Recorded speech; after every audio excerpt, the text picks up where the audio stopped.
तुमने मुझे रोज सताया। इन दिनों ना तो मैं लाइट देखना चाहती हूँ, ना ही मैं जगना चाहती हूँ।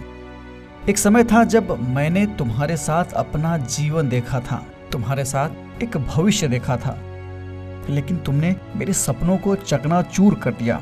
मुझ में ना आत्मविश्वास बचा, ना स्वाभिमान। जो भी हुनर, जो भी महत्वाकांक्षा थी, सब छीन लिया तुमने। मैं अंदर से मरा हुआ महसूस कर रही हूँ। तुमने मेरे प्यार को धोखा और झूठ से लौटा दिया। अब मैं बस इतना चाहती हूँ कि मैं सो जाऊं और फिर कभी न उठूं। तथाकथित तौर पर ये अंश हैं एक्ट्रेस जिया खान के उन 6 पन्नों के सुसाइड लेटर के। इन्हें पुलिस ने 3 जून 2013 को एक्ट्रेस के मुंबई के घर में उनके शव के साथ बरामद किया था।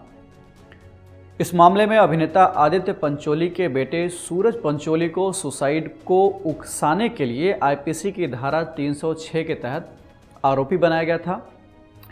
इस मामले के 10 साल बीत जाने के बाद सीबीआई कोर्ट ने यह कहते हुए सूरज को बरी कर दिया है कि इनके खिलाफ कोई मामला नहीं बनता है।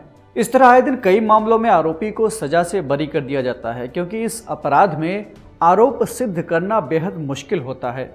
नेशनल क्राइम रिकॉर्ड्स ब्यूरो की 2021 की रिपोर्ट के मुताबिक आईपीसी की धारा 306 के तहत दर्ज अपराधों में सजा की दर 20% से भी कम है।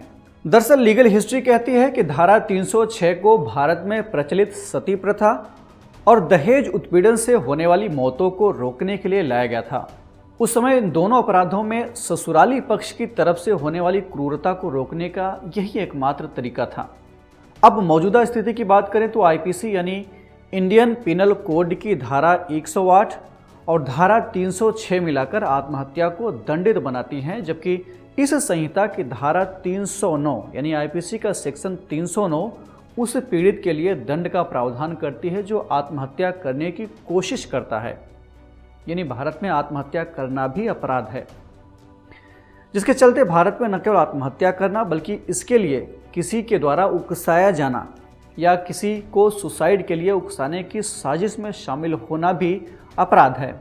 धारा 306 के तहत आरोप सिद्ध होने पर दोषी को अधिकतम 10 साल की जेल और जुर्माना हो सकता है, जबकि 309 के तहत आत्महत्या करने के लिए 1 साल के कारावास की सजा का प्रावधान है। यानी जो भी व्यक्ति आत्महत्या करने की कोशिश करेगा, अगर वो जिंदा बच जाता है तो उसको भी सजा दी जाएगी। धारा 306 के तहत दर्ज होने वाला अपराध इतना गंभीर माना जाता है कि इसमें पुलिस बिना वारंट के गिरफ्तार कर सकती है और तो और गैर जमानती होने के साथ इसे समझौता न किए जा सकने वाले अपराध की श्रेणी में भी रखा गया है। अब समस्या ये है कि 306 के तहत आरोप तो लगा दिया जाता है, लेकिन पीड़ित पक्ष ज्यादातर मामलों में अपराध सिद्ध करने में फेल हो जाता है, जिसके चलते इस धारा को स्लीपरी सेक्शन भी कहा जाता है। इसके स्लीपरी सेक्शन होने के रीजंस पर नजर डालें तो ये पाएंगे कि इस धारा के तहत अपराध सिद्ध करने के लिए 2 तरह की शर्तें रखी गई हैं। पहली शर्त के मुताबिक किसी व्यक्ति द्वारा आत्महत्या की गई हो, यानी किसी ने आत्महत्या की हो, और दूसरी शर्त यह है कि किसी ने जानबूझकर उसको आत्महत्या के लिए इरादतन तौर पर उकसाया हो। अब ज्यादातर मामलों में पहली शर्त तो पूरी हो जाती है, यानी किसी ने आत्महत्या की है तो जाहिर बात है कि आत्महत्या हुई है, लेकिन दूसरी शर्त पूरा करना आसान नहीं होता, क्योंकि किसी ने पीड़ित को अगर कुछ कहा या उसके साथ कोई बुरा व्यवहार किया, यहाँ तक तो मामला आसान होता है, लेकिन बात वहाँ बिगड़ जाती है जहाँ पर यह सिद्ध करना पड़ता है कि आरोपी ने जो भी बोला है या कहा है वो इस मंशा से कहा है, इस इरादे से कहा है कि सामने वाला आत्महत्या कर ले। यानी आत्महत्या करने के लिए उकसाना और उकसाने का इरादा रखना, ये इरादा रखने वाली बात ही सबसे ज़्यादा जटिल हो जाती है कि इसको कैसे साबित की जाए कि जो बात किसी ने कही है उसी बात पर सामने वाले ने आत्महत्या की है। सुप्रीम कोर्ट ने भी कई मामलों में कहा है कि अगर कोई किसी को कह देता है कि जाओ मर जाओ, तो ज़रूरी नहीं है कि उसने यही मंशा रखकर बोला हो कि सामने वाला सच में आत्महत्या कर ले, मर जाए। तो कुल मिलाकर उकसाने वाले का काम या उसके शब्द इस प्रकार के होने चाहिए जिससे ये साबित हो सके, ये सिद्ध हो सके कि उसने डायरेक्टली या इनडायरेक्टली पीड़ित को मारने की इच्छा से ऐसा किया है, और यही सबसे मुश्किल होता है।